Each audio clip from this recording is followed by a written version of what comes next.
shadow work is dangerous. They tell you, shadow work will set you free, that if you just embrace your darkness, you will find your light. But Carl Jung warned us. The shadow is not a game. It is not a trend. It is not a self-help checklist you can tick off in a weekend.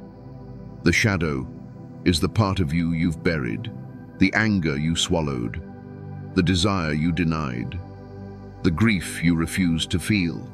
It is your unlived life. And here is the truth most people will not say.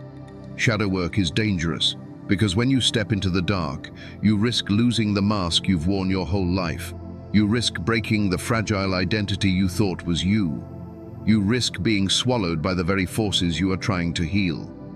Jung called this the nigredo, the black stage of alchemy, a time of dissolution, of rot, of death, not symbolic death, but the death of who you thought you were.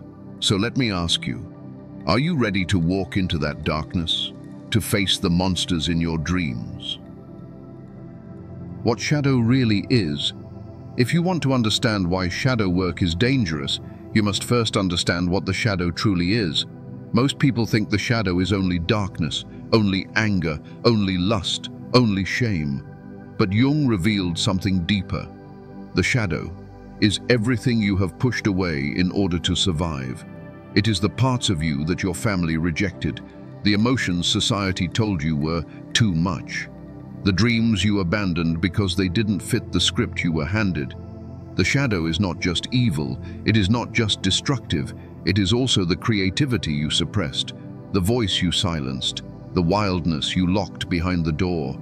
Jung called it the unlived life. And here's the paradox. The shadow does not disappear.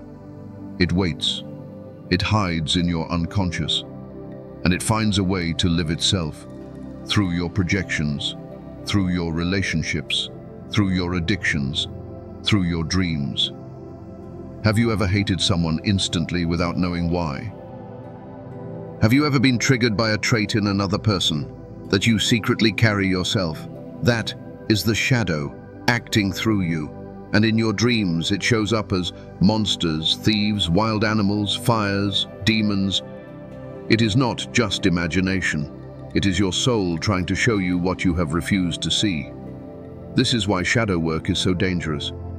Because when you begin to open the door, you are not only facing your wounds, you are facing the entire underground kingdom of your psyche.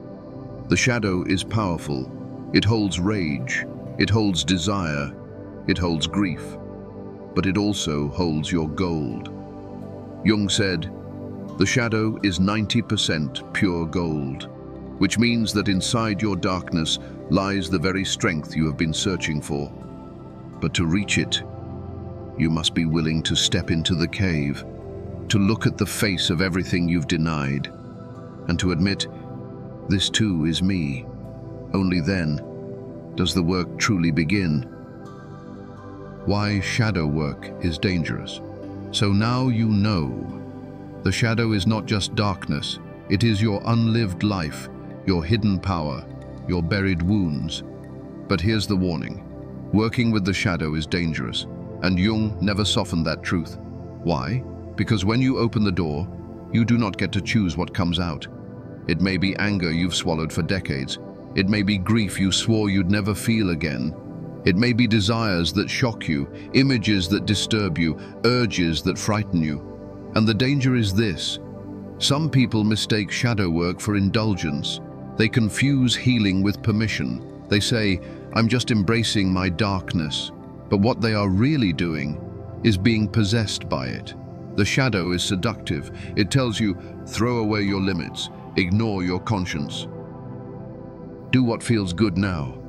And if you follow it blindly, you fall deeper into chaos, inflated with false power, believing your shadow is your liberation, when in truth it has chained you even tighter. Jung called this inflation, when the ego identifies with the shadow and loses its balance. It's why some who dive too deep, too fast, spiral into depression, into obsession, even into madness. This is why shadow work is not a trend. It is not a hashtag. It is not a weekend workshop where you scream into a pillow and declare yourself healed. It is a descent. It is dangerous because it strips you bare. It tears away the mask you've worn for years, and for a time, you may not know who you are without it. But Jung's warning was never meant to scare you away. It was meant to prepare you, to remind you that entering the dark requires discipline, humility, and the courage to stand in chaos long enough to let it transform you instead of destroy you. Because shadow work can break you, but if you stay the course, it can also make you whole. The archetypal symbols of shadow. If you want to know how the shadow speaks, you must look beyond your waking life, because the shadow rarely knocks at your door directly. It speaks in symbols, it hides in dreams, it arrives as myth, as monster, as story. Carl Jung called dreams the royal road to the unconscious. And in dreams, the shadow often takes a terrifying form, a thief breaking into your house, a wild animal chasing you through the forest, a dark figure standing in the corner of your room, a fire consuming everything you thought was safe. These images are not random, they are archetypal, which means they do not belong only to you. They rise from the collective unconscious, the vast ocean of symbols humanity has shared across centuries. That is why people in every culture, from every age, dream of demons, serpents, and shadows. Because the archetypes live in all of us. The monster you run from in a dream may be your anger. The thief who steals from you may be your unlived creativity. The fire that destroys your house may be your repressed passion, waiting to burn through the walls you built. And here is the paradox. The shadow often appears as the thing you fear most, because that is the only way it can get your attention. This is why Jung insisted on the importance of symbols, because the human psyche cannot face raw chaos directly. It needs images, stories, rituals, containers that allow us to hold the darkness without being consumed by it. That is why we turn to art, to myth, to religion, to dreams. They are bridges between the conscious and the unconscious.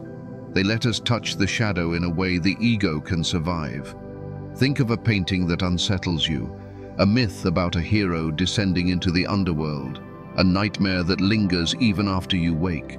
These are not distractions, they are maps. They show you where the shadow lives. They show you what you have refused to face. And if you can learn to read them, to honor the archetypes instead of running from them, you will find that even the darkest symbols carry light inside them, because the shadow speaks in monsters. But hidden inside the monster is always the key to your freedom. Stories from the depths. To truly understand the danger and the gift of shadow work, we must descend into the stories. Because Jung taught that the psyche does not speak in theories. It speaks in images, in dreams, in symbols that feel more real than waking life. One patient of Jung's dreamed of a dark cellar. In the corner, a beast with glowing eyes. For years, this dream haunted him. At first, he did everything to escape. He woke up sweating, heart racing, terrified. But Jung encouraged him. Do not run, face it. And when he finally did, when he turned toward the monster instead of fleeing, the beast did not attack. It transformed. It revealed a creative force he had denied for years. The terror became energy. The darkness became fuel for art, for expression, for life. Another story. A successful businessman, admired and respected, dreamed of thieves breaking into his home. They carried fire, burning down the walls he had worked so hard to build. At first, he thought it was a nightmare, but Jung saw deeper. Those thieves were not enemies. They were parts of him he had exiled. His longing to be an artist, his hunger for freedom, his suppressed passion. The fire was not destruction, it was liberation, the beginning of a new life, if only he dared to listen. And isn't that how the shadow always appears? As something unwanted, as something frightening, as something we would rather deny. But here lies the paradox. The thing you fear most in your dreams may be the part of you that longs most to be free. Jung knew this well. He lived it himself. In his red book, visions of serpents, demons, and gods were not madness, but initiation. They were symbols tearing open his old self so something larger could emerge. So ask yourself now, what dreams haunt you? What monsters chase you at night? What images refuse to leave you even when you wake? Do not dismiss them. Do not run from them. They may be the language of your shadow, calling you to turn, to face, to listen, because in the depths of those dreams, beneath the terror, beneath the chaos, is the unlived life that is waiting to return to you. Shadow work as nigredo. In the ancient language of alchemy, there was a stage known as nigredo, the blackening, the rotting, the death before rebirth. Carl Jung saw this not as old superstition, but as a mirror of the psyche, because shadow work always begins in nigredo. It is the moment when the structures of your life collapse, when the masks no longer hold, when the dreams you once chased turn to ash in your hands. It feels like failure. It feels like despair. It feels like death. But Jung understood. This death is necessary, because before the gold can be found, the false self must dissolve, the persona must crack, the illusions must rot away. Shadow work is dangerous because nigredo is not symbolic. You feel it in your bones. The depression that pulls you under, the emptiness that whispers, nothing matters, the fear that you are losing your mind. And in a way, you are. Because the you that is dying is the small self, the borrowed identity, the mask that once kept you safe but now keeps you caged. This is why so many turn back, why so many touch the edge of shadow work and run. Because nigredo is unbearable unless you understand its purpose. In alchemy, nigredo was followed by albedo, the whitening, the purification, the cleansing, the first glimpse of light, and then rubedo, the reddening, the fullness of transformation, the union of opposites, the gold of wholeness. Shadow work is the same. The darkness is not the end. It is the beginning, the black soil in which the seed cracks so life can emerge. But here is the warning Jung left us. If you enter nigredo without patience, without humility, without guidance, you may mistake the rot for the destination. You may drown in the dark and never reach the gold. This is why symbols, rituals, dreams, and art matter. They are torches in the blackness. They remind you that this death is not final. It is the gateway. So if you find yourself in the night of the soul, if everything feels like it is breaking, remember, this too is shadow work. This too is nigredo. And though it feels like death, it is the compost of your rebirth. The double-edged sword. Shadow work is not a straight path to light. It is a blade with two edges. One edge can cut you open, leaving scars, confusion, and even madness. The other edge can carve you into wholeness. Carl Jung never romanticized the shadow. He warned that if you descend without awareness, without humility, without a container for what you meet, you may be possessed by what you discover. The anger you repressed may explode into violence. The desires you buried may consume you. The grief you avoided may drag you into despair. The ego, inflated by contact with raw power, may believe it is untouchable, a god above morality, beyond consequence. This is the danger. Shadow work can destroy you if you mistake the shadow for your truth, but on the other edge of the blade lies transformation. When you face the shadow with courage, with patience, with the willingness to integrate rather than indulge, the same forces that threaten to break you become the very forces that free you. The anger becomes strength, the desire becomes creativity, the grief becomes compassion, the fear becomes wisdom. This is the paradox. The shadow that can ruin you is also the shadow that can make you whole. The poison is also the medicine. Jung called this individuation, the process of becoming yourself fully, Not by erasing the shadow, not by pretending it doesn't exist, but by bringing it into consciousness, by holding both the light and the dark without collapsing into either. So yes, shadow work is dangerous. Yes, it can wound you if you take it lightly, but to refuse it completely is to refuse your own wholeness, because no one can truly live while hiding from half of who they are. The choice is yours, to risk descent into darkness and emerge transformed, or to stay safe in the light, but forever incomplete. That is the double-edged sword. And we have walked together through the shadow.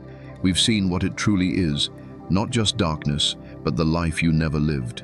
We've faced why it is dangerous, because when you open the door, you cannot control what comes out. We've explored the archetypal symbols that haunt your dreams and myths. We've heard stories from the depths, monsters that transform into power, thieves that reveal hidden passion. We've entered the alchemy of nigredo, the black stage of dissolution, where the false self dies before the real self can live. And we've held the double-edged sword. Shadow work can ruin you, or it can make you whole. Carl Jung warned us not to take this path lightly. Shadow work is not safe. It was never meant to be safe, but it is real, and it is the path to authenticity. So now, I turn to you. Have you ever faced a part of yourself so dark, so unwanted, that it terrified you? What did it show you? What did it teach you? I invite you to share your reflections in the comments below. Your story may be the light another soul needs to take the first step into their own shadow. And if this journey has spoken to you, if it has helped you see that danger and transformation are two sides of the same path, then please like this video, subscribe for more Jungian insights, and share it with a friend who might be standing at the threshold of their own darkness. Because the world does not need more people who run from their shadow. It needs more people who dare to face it, to carry its fire, not its chains, to emerge from the night of the soul, not destroyed, but reborn. Remember Jung's words, no one can become fully alive until they have faced their shadow. This is the dangerous work. This is the necessary work. And if you choose it, you will never be the same again.